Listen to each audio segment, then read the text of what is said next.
These are some of Britain's greatest landscapes. But this is not all nature's own work, because every tree you see has been carefully placed, every hill and river entirely sculpted by man. It's the result of one man's vision. And what a visionary he was. Lancelot Capability Brown. Brown improved on nature itself, and his artistry can be seen from Yorkshire to Dorset, Cheshire to Suffolk. As we approach the 300th anniversary of his birth, I'm following a momentous rebirth. At Belvoir Castle in Leicestershire, the Duchess of Rutland has uncovered lost plans. Oh my goodness. Drawn up by the master himself. A vision left unfinished in his lifetime that I'm hoping will be finally realized in mine. And so the Duchess has asked me to help her recreate Brown's forgotten masterpiece. The chance of making a Capability Brown plan come to life is irresistible. It's the chance of a lifetime. Here it goes. Oh, timber! To work on the scale of a true gardening giant. The size of this. And to understand the man who left us with landscapes we know today So beautiful. as the idyllic vision of England. The challenge before me is huge. I have never planted on this scale before. Over just a few months, I need to create Brown's signature parkland out of the Duchess's working farmland. I need help. I really do need help. Can a modern-day Duchess and a gardener deliver the final dream of an old master? Oh, don't do this to me, please. Panic. Have a look.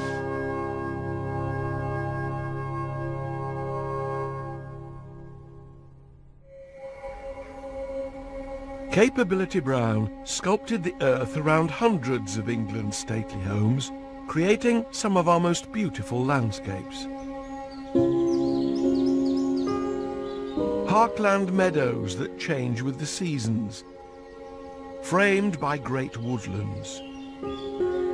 Stands of ancient oak, that most venerable of trees, standing proud for hundreds of years as our world changes around them. Wild but gentle waterways winding through, bringing reflections of the sky to dark valleys and peace to those who encounter them. This landscape feels as though it's always been here, it's always looked like this, but it's completely artificial. Drawn up on a paper plan, pitched to the landowner by Capability Brown, then carried out on the land by hundreds and hundreds of workmen until it looks like this.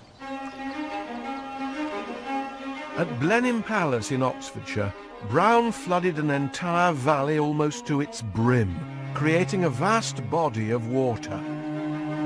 At Longleat in Wiltshire, Brown created a huge parkland with the illusion of a great river running through, and to see it from high above, a heavenly viewpoint. And at the real Downton Abbey, Highclere Castle in Berkshire, Brown planted his signature cedars of Lebanon. So how did Lancelot Brown become Capability Brown? A bit like calling someone Calamity Jane. The story goes that Brown would turn up at a great estate, look at the landscape as it was, and say to the landowner, "This landscape has great capabilities," meaning I can do something wonderful here for you. So he became Capability Brown. I don't think anyone called it him to his face. But there's one great English estate that's missing its Brown landscape. It was a vision he planned to create, but that plan was never carried out. And so, what has lain below Belvoir Castle in Leicestershire for the last 500 years has been farmland, far from the rolling parkland Brown imagined. Now, although Capability Brown's design for the Duke and Duchess of Rutland is a mystery. Where they live isn't. It's Belvoir Castle, on the borders of Leicestershire. Belvoir, spelt Belvoir, pronounced Beaver, heaven knows why. It's just up there. That is some impressive castle.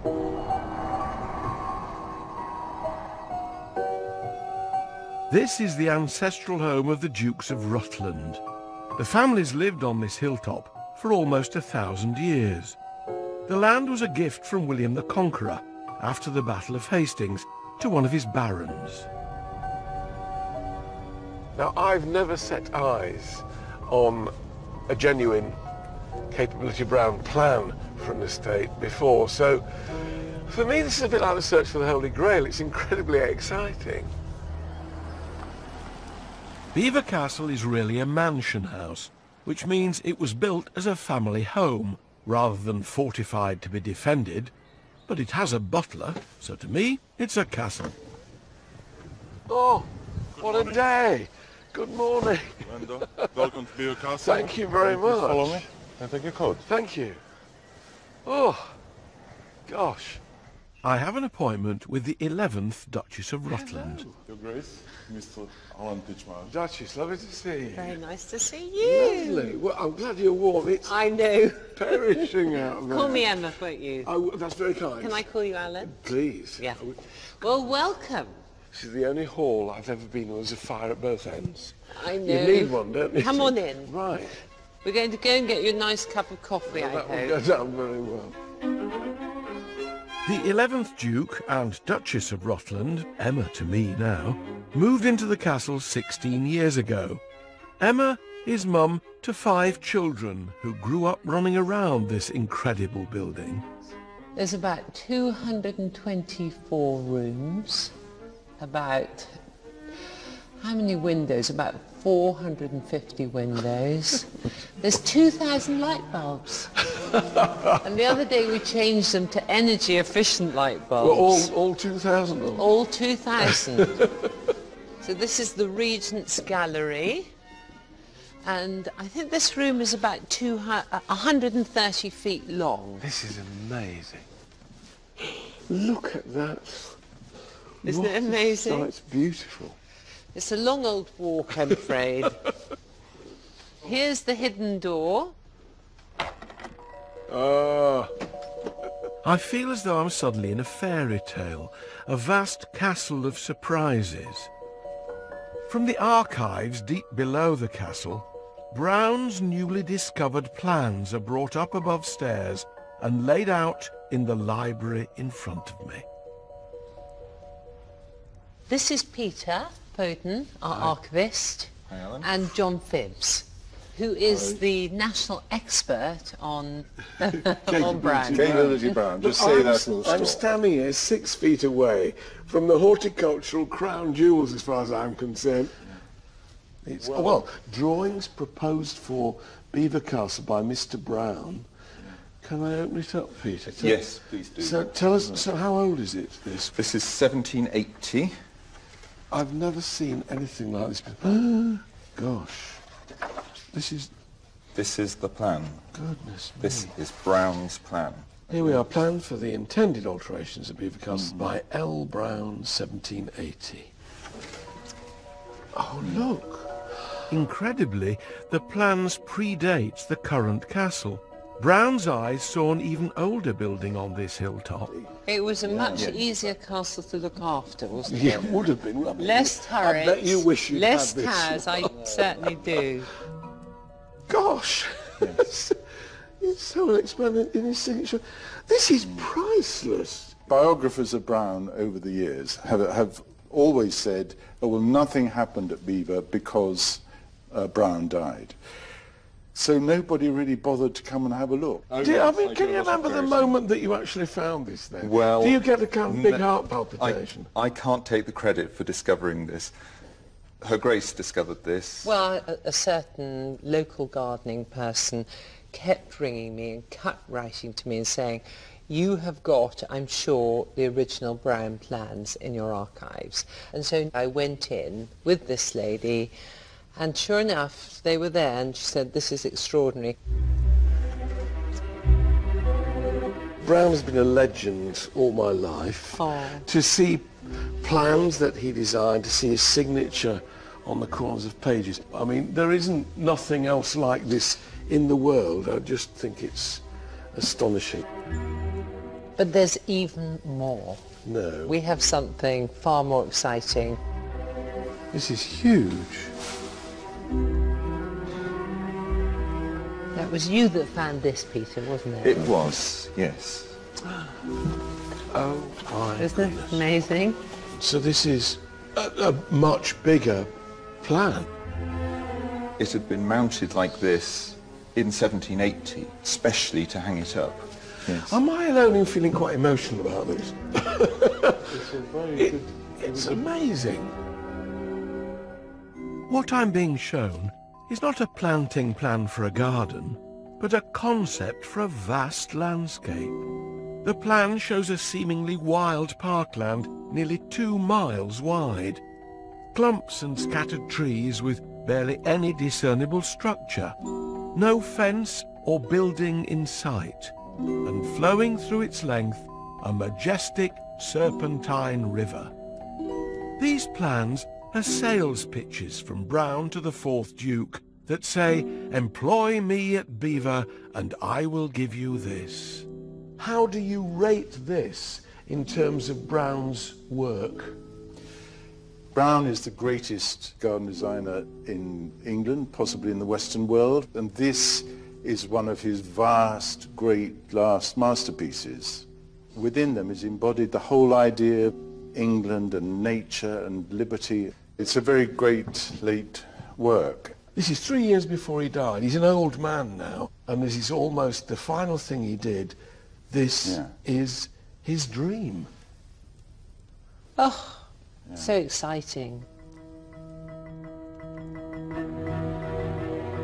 What the Duchess of Rutland has discovered is mind-blowing. A true vision for her landscape that's older than the castle itself. It's a lost masterpiece from Britain's greatest landscape visionary. And the Duchess is right. It is exciting, but it's also awe-inspiring. So what do you want to do here? I'd like to leave behind, certainly finishing off what Brown really wanted. So you are determined Yeah. then to complete Brown's vision for this place? Yes. What the Duchess wants to do is enormous.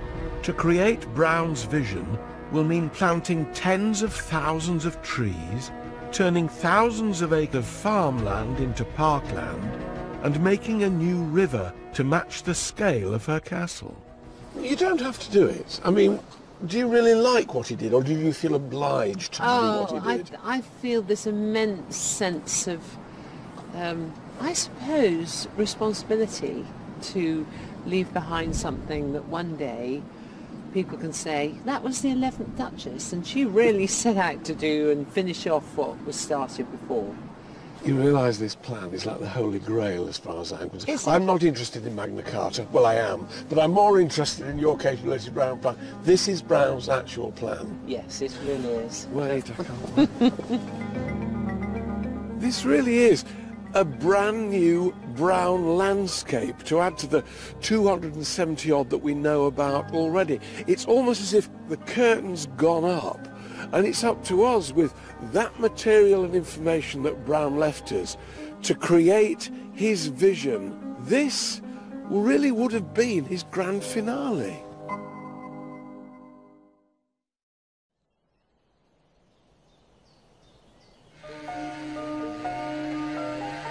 It's said that landscapes never stand still.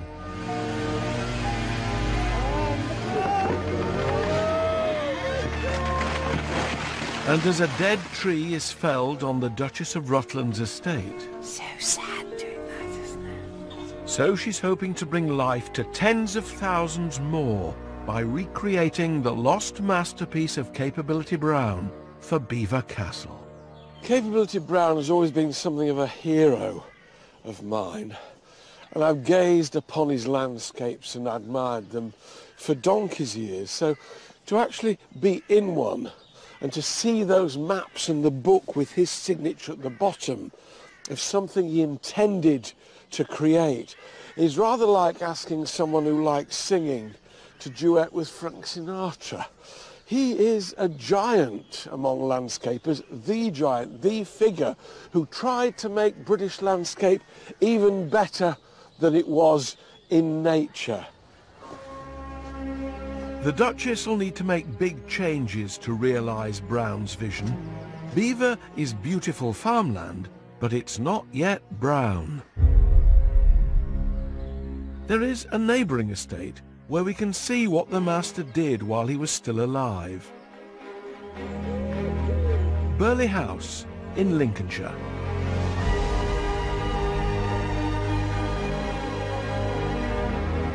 Brown worked here for over 25 years, and it's a perfect example of what he would have done had he lived and worked at Belvoir.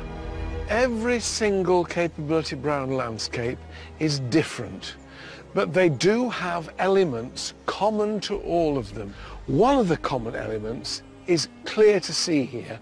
There is no single piece of bare skyline where a field, for instance, meets the horizon. It is all tree-lined, almost like a skirt going round the entire property. The clumps of trees here are used, as Brown put it, like punctuation marks, full stops and commas to arrest the eye and give it pause. Capability Brown also created his signature views, points you come across as you travel around Burley that give you a moment of surprise and delight. He created far glimpses of the rooftop, framed by carefully placed trees. Perhaps his most famous, a picture-perfect alignment of the Lion Bridge with the house. And even from inside the house, the pagoda room window borrows a church spire in nearby Stamford Village to catch the eye. The house predates Brown, it's Elizabethan, but it looks as if it's been built in the best possible spot by this river. Except the river came later. The river is Brown, but it's actually a lake snaking right the way round the house, but looking as if it's been here since time immemorial. And this is what the Duchess of Rutland has to try and achieve at Belvoir Castle. The Belvoir Valley will need radical changes to create the landscape that Brown would have wanted. This is enormous! The Duchess and Belvoir's estate manager, Phil, have copied the priceless map in the archive. Oh, we went the wrong way around, aren't we? Translating Brown's vision onto her landscape is going to be the Duchess's first challenge. So what he was offering the Duke, really, was an idealised landscape that he could ride out into without having hedges and fences. A sort of paradise of his own. Creating the Brownian paradise will mean a series of individual projects to remodel the Belvoir Valley. Thousands of trees need to be carefully planted, so that in time, just like at Burley, they become punctuation marks throughout the valley. It's featureless, whereas Brown wanted these odd clumps of trees. And what you do need to do is to get right out there, that bare hillside, which he's clothed with trees. Bare hilltops have to be planted up with natural-shaped woodlands to create Brown's continuous skirt of trees around the estate. To deliver signature moments of surprise and delight that'll match those at Burley, viewpoints need to be found and carefully sculpted from the vegetation. When it comes to Brown's River, the Duchess does have some help from history. 2 lakes were created after Brown died, but today they're silted and overgrown and need expensive clearing. And they're not long enough. She'll need to create new lakes to give the illusion of a river the length that Brown wanted. The Duchess is hoping she'll be able to finish Brown's epic vision within a budget of £200,000, but it needs to be ready by midsummer. That's just 7 months away.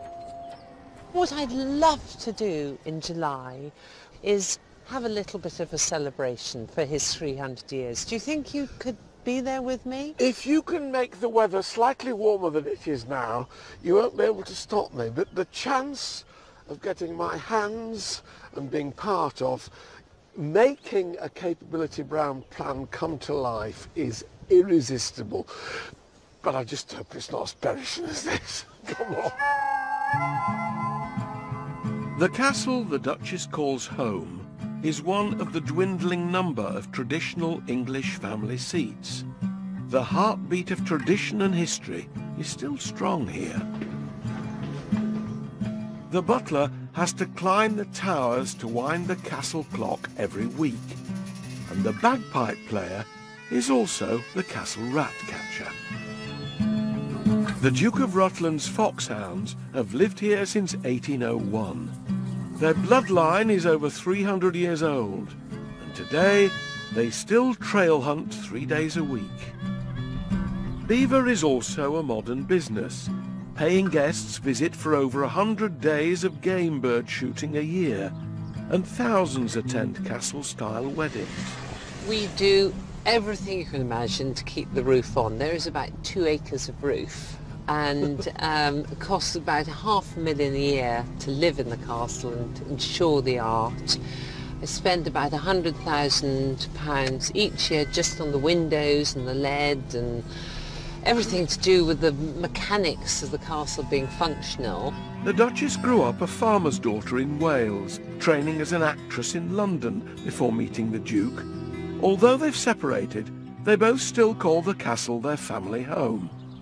What did you feel like when you first came here? As the Chatelaine, you know? Oh, I was terrified. I was truly terrified.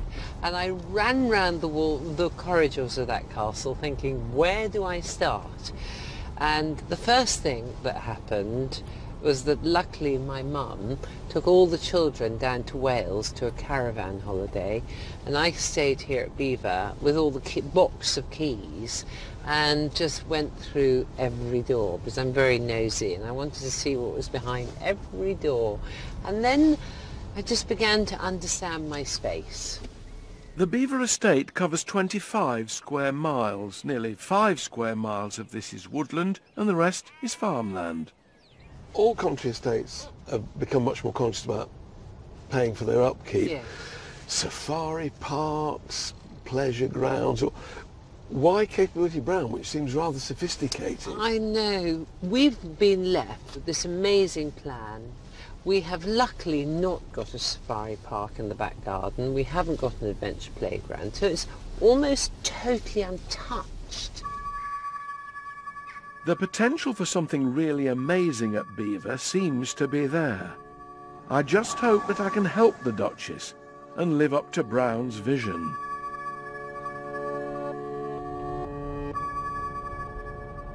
You know, sometimes when you're going to visit a stately home, you'll go online and you'll read set in a glorious Capability Brown landscape, and you kind of know what that means. You get the image of what you're going to see. Well, I want to find out a bit more about this man Brown, and also 300 years on, why are we still remembering the man and still admiring his landscapes? Like Brown, I grew up in the rural north of England. My childhood was in Yorkshire, and Brown's was only a bit further up the A1, the hamlet of Kirkharle in Northumberland. We know him for his monumental landscapes, but as to the man himself and his beginnings, information there is harder to find. Tucked into the fields beside Kirkharle is a small 14th century chapel, seemingly insignificant, until you know what was recorded there. My search for the real Lancelot Brown has brought me to this tiny church and a book here of baptisms, which the earliest dates in here, 1695. This is a very old book. If I look down to 1716. Here we are. August the 30th, then baptized Lancelot, the son of William Brown of Kirkharle. Our first record of him on August the 30th. It's not the day he was born, but the day he was baptized, which was considered even more important. Here he was, brought into this church, a little wriggling baby. And the thing about babies is you never know what they're going to grow into. There we are then, the first ever record of my hero, written down almost exactly 300 years ago. Down the lane, Kitty Anderson runs a Capability Brown cafe and craft centre in the original buildings that Brown grew up around as a young toddler. What was here when he was born? There was a hamlet over in just the other side of this building, which no longer exists. And we think that that is where Brown was born. We don't know exactly. Sadly, his father died when he was only 4, leaving his mother with 6 children. And his 2 brothers, John and George, were both quite a bit older than him, and they were already working on Kirkharle Estate. Despite the family having no father, Lancelot's mother must have thought the boy's education was important, as she kept him at school rather than sending him to work. He must have been very bright then. I mean, 16 is late to leave school. It was late in the in those days. 1700s. Yes, and he would have walked 5 miles to school, 5 miles back every day. It is the general thought that he walked through this wonderful Northumbrian countryside, and that's where he got his love of the natural Northumbrian landscapes. When Lancelot was 17, the local landowner offered him a position as a trainee gardener. And he did 7 years apprenticeship, which was quite usual in those days for gardeners. There's a great resonance here, because in 1964, I became an apprentice gardener, but my apprenticeship was only 5 years. Yeah. So in 200 years, they'd knocked a couple of years. They knocked a year off apprenticeships every century. I only had to do 5. Lancelot seems to have had a very solid education for somewhere so rural, and a grounding in gardening that was clearly to stand him in good stead. But a surprising revelation from my visit is this amazing countryside. For all this is a northern landscape, windswept as it is today, there's a degree of softness to these valleys and these fields and the clumps of trees which are very Brownian.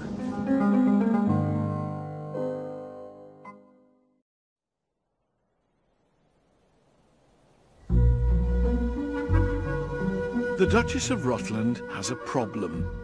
In deciding to fulfill Capability Brown's vision for her landscape, she needs to create a river 1.5 miles long running through her landscape below Belvoir Castle. But luckily for her, Brown didn't create true rivers. He created the illusion of rivers, long, sinuous lakes that appear linked together. And at Belvoir, the Duchess has some help from history. 200 years ago, 2 lakes and a bridge were built. Right, here we are. Now I can see that it's not a river, that it's 2 lakes, because the levels, that's up there and the water's down there. Yeah, and we have a little boat and we go and do some water skiing on this lake. So it's wonderful.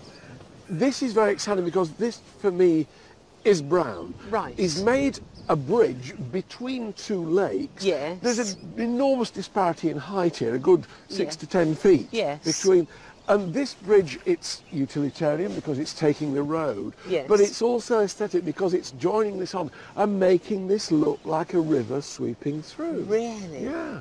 It's a good start, but it's not enough. Brown's vision was even bigger, and somehow the illusion of a river needs to extend right to the top of Beaver's Valley. So the Duchess has decided to create some huge new lakes.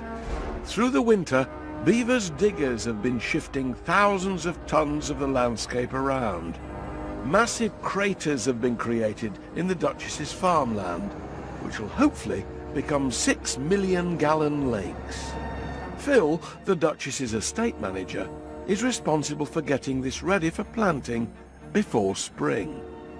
The scale of it is far and away more than I ever anticipated. I never quite imagined that it would be something that we could do very easily. To hold the water up in the valley, Phil has had to engineer 3 massive dams. Whether these will look right or destroy the illusion of a new river remains to be seen. Hell of a project. You know, nightmare.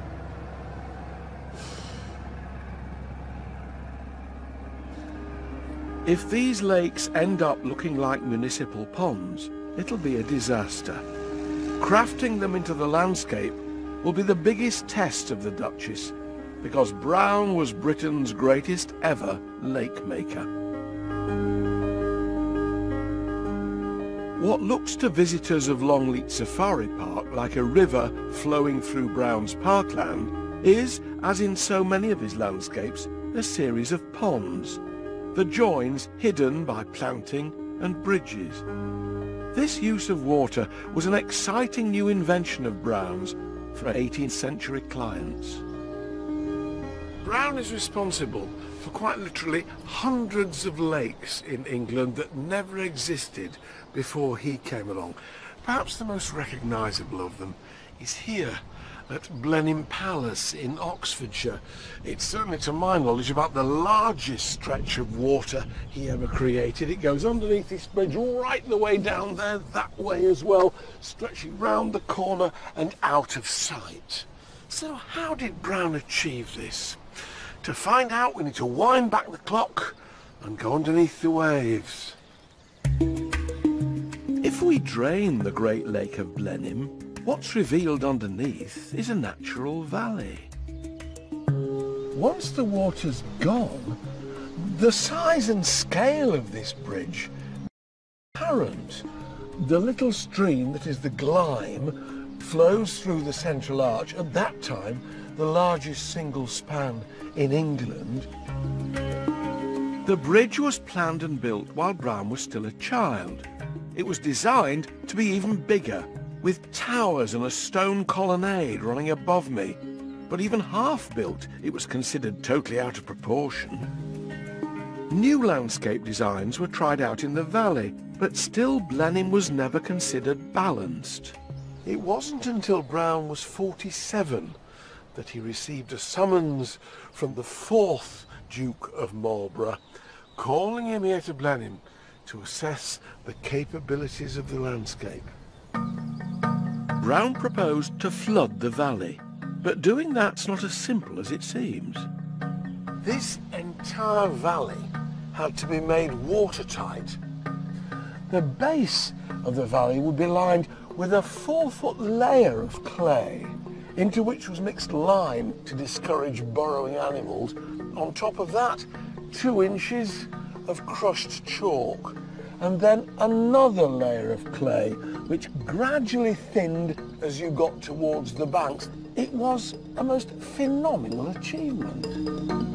And eventually Brown was able to flood the valley to the point on the bridge where we see it today, for the first time creating perfect balance at Blenheim Palace. And this is what Brown has left us with. A view which, apart from the natural cycle of plants and trees, has remained basically unchanged for 250 years.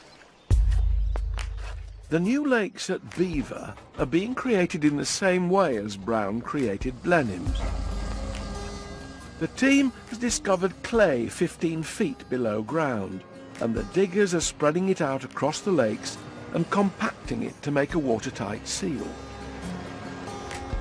Of course, 21st century diggers make relatively easy work of this.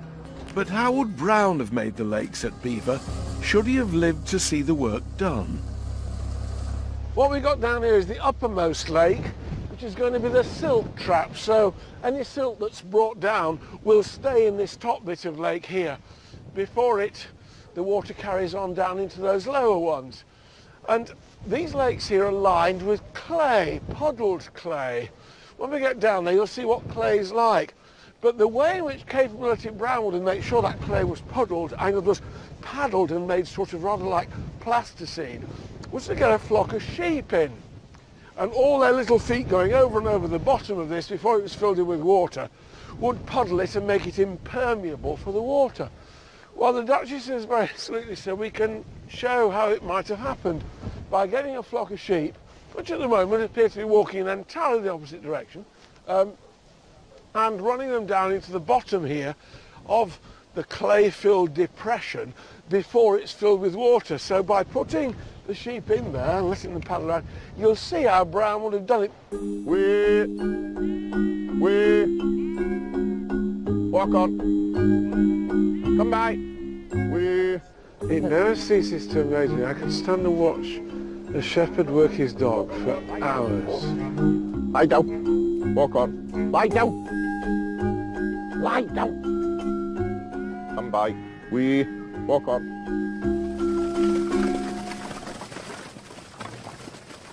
So this is what we're dealing with here. As you can see how viscous this is. I mean, this is proper clay. And that will go solid when well, it's in dry. summer when it dries out, Yeah. water isn't actually going to go through there. No. And I'll tell you what, at this time of year, it is incredibly cold on your fingers. Lie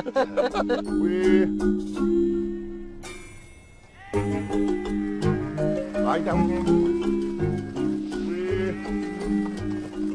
This is what it's like before the sheep have gone on it. Come by. And Lie then down. you look and see how they appear to have churned it up, but of course they're actually compacting it down. It's getting more and more dense.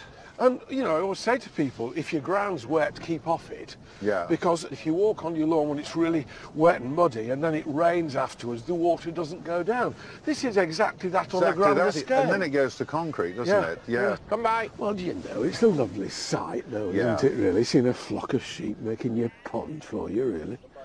It gives you a great appreciation of what they did, and the fact that they made this landscape by much more primitive means than we do gives you an enormous respect for them. Enormous respect. It's hard for us to imagine just how different life was back in Brown's time. I want to understand how he achieved so much. Now, we know just a little about the next steps in Brown's life. He moved from Northumberland down south. Roads were dreadful in the early 1700s, so he would have taken a boat from Northumberland round the coast of Yorkshire, and this lad or young man landed the first of his plum jobs, working for Viscount Cobham in Buckinghamshire at his grand and brand new house, which became known as the Kingdom of Stowe. Lancelot arrived to work in the most fashionably designed gardens of the 17th century. The 25-year-old Lancelot Brown came to Stowe in 1741, and he was paid £12 10 shillings, £12.50 for his first half year. He obviously passed muster in that first period of just garden maintenance, because 18 months later he was appointed head gardener with responsibility for 5,000 acres, hiring and managing all the staff needed to look after it. When I was 25, I was teaching the gardeners at Kew how to dig, and I then went on to become an assistant editor of gardening books. It's not quite so grand, is it? Brown settled here for 10 years. He married and lived in this rather ornamental garden pavilion. It's a bit like a TARDIS, this. It looks quite small from the outside, but when you get in, it's quite roomy, a sort of central staircase, 2 good-sized rooms on each of the 3 floors, and then an attic. To think that Brown raised his family in here and lived here with his wife and their 4 children, they lost 1, and that it's still lived in by one of the tenants on the estate. And what a view out of the window. I think, you know, it's quite magical to lean on a window that no doubt Capability Brown leant on and contemplated the estate and just enjoyed the beauty of his surroundings. The stage was set for Brown to prove himself, and over the next 10 years, this young man's work at Stowe was to push the boundaries of how we use plants beyond that which anyone else before him had dreamt of.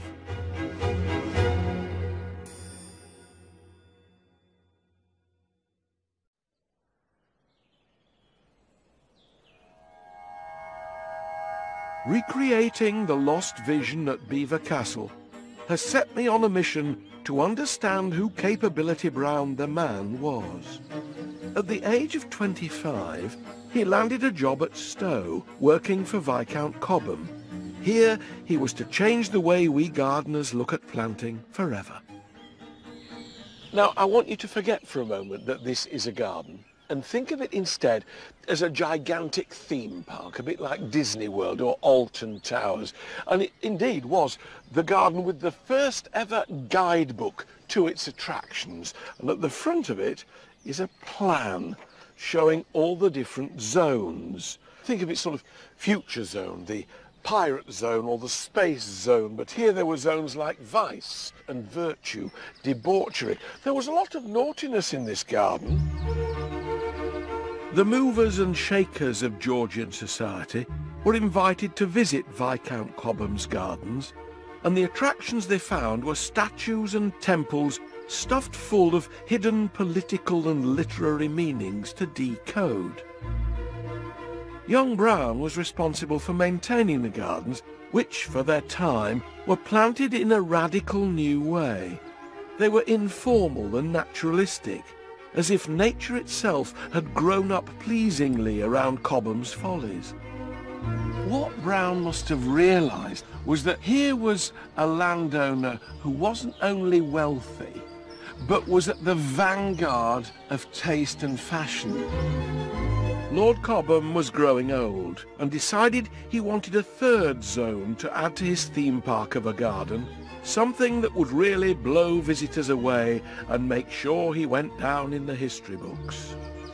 So what does Cobham choose to crown his vision of this kingdom of Stowe? What would you choose? Just be something monumental, something massive, something that demonstrates his power and influence for the way forward in England. And what he creates is this: an English valley. Of course, you might take some convincing, because when you look at that, you think, well, I've seen valleys like that before. But not valleys made out of flat land. This entire thing was sculpted by men with spades and wheelbarrows, and it's planted up in such a way as to make you think that you're walking into a sylvan glade that you would find anywhere in Britain, except it wasn't here till Brown made it. Cobham once again filled his garden with monuments, but in Brown's new zone, where are they, and where are the paths? Brown's valley was naturalistic. He made you, the visitor, almost invisible, kept to a path hidden around the edge, and he took control of when and where you see Cobham's statues. Here we are in this kind of tunnel with greenery on either side. You can't see, then suddenly, woof, right across the valley to a plinth there, which presumably had a statue on. No sooner have you seen that valley, then it's gone again. He's drawing you on thinking, well, there must be something else to look at. Ah, and the next gap has the Temple of Concord and Victory. Right over there. Turn round, yet another great folly. This is the ultimate 18th century visitor experience, because these buildings are all here. What Brown has been charged with doing is showing them off, revealing them. These are, if you like, horticultural green curtains that will suddenly part and show you something. Brown is in charge of theatre in the garden.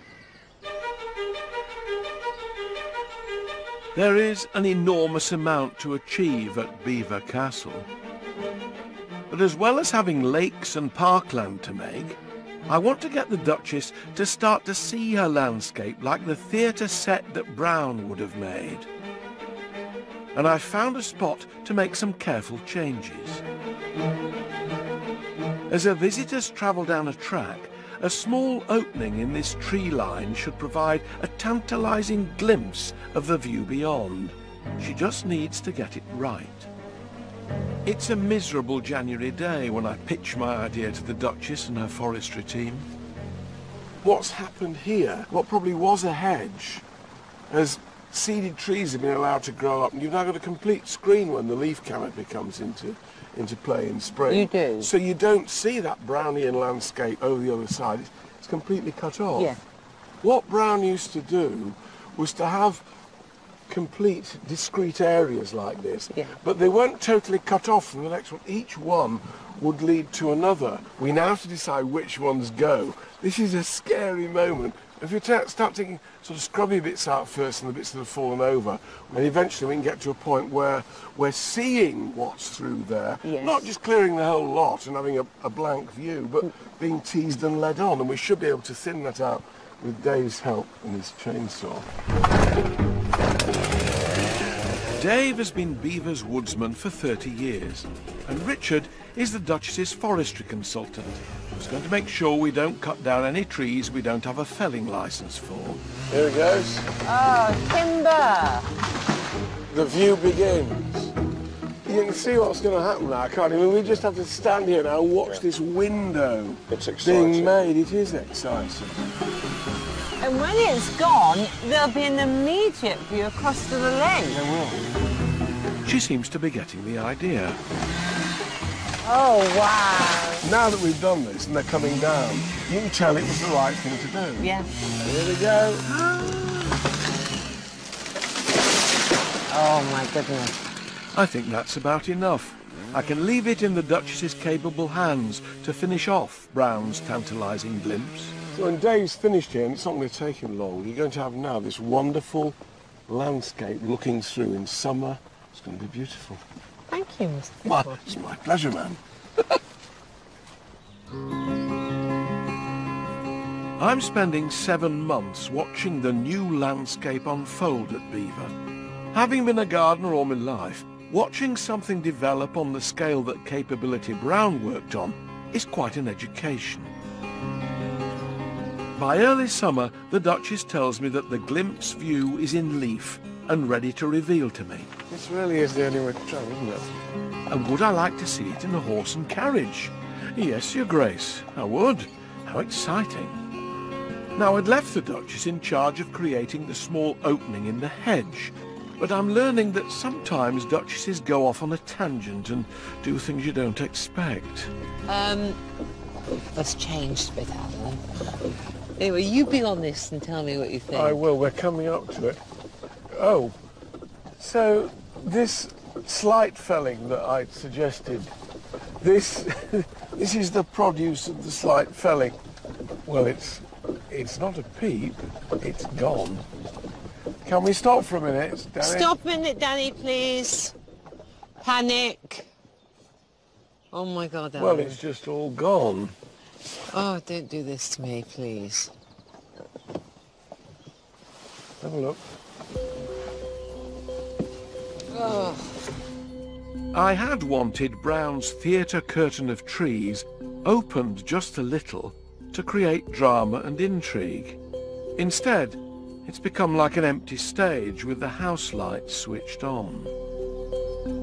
You're not happy about this, are you? Well, from here, we just got a row of thistles there now and a ditch. And it's just, it's just open. It's not, for me, it's not. I'm sorry, Alan, you're just seeing it like a gardener now. I mean... No, I'm not. No, I'm not. I'm seeing it like I'm seeing it as Brown would see it. And I thought that we'd agreed that he would have a view through. It was going to be a framed view. Now it's just I know. open. I know. But, well, you know. There it is. There it is. It's becoming clear to me just what Brown must have faced 250 years ago. Landowners reinterpreting your instructions and doing their own thing. It is too open for me from here, yes it is. I think something ought to go in here. Sorry. Oh, it's too late, isn't it? Well, if you can just nip it on either side, a couple of trees, Yeah. and again 3 there, Yes. you'll still then get that view going through from because up the there. trees will lead your eye. They will. I see. You'll see it still from up there, Yeah. and then they will frame that view. Okay, let's get back in. Thank you. The Duchess and I have a long journey ahead of us to recreate Brown's vision for beaver. Lakes need to be not just filled with water and fish, Oh, look at that. There's fish going in. but the planting carefully designed as Brown would have done. I need help. I really do need help. And the Duchess has to commit to losing valuable agricultural land by spending vast sums of money on trees. Does she want to be remembered for creating a Brownian parkland or a field of carrots?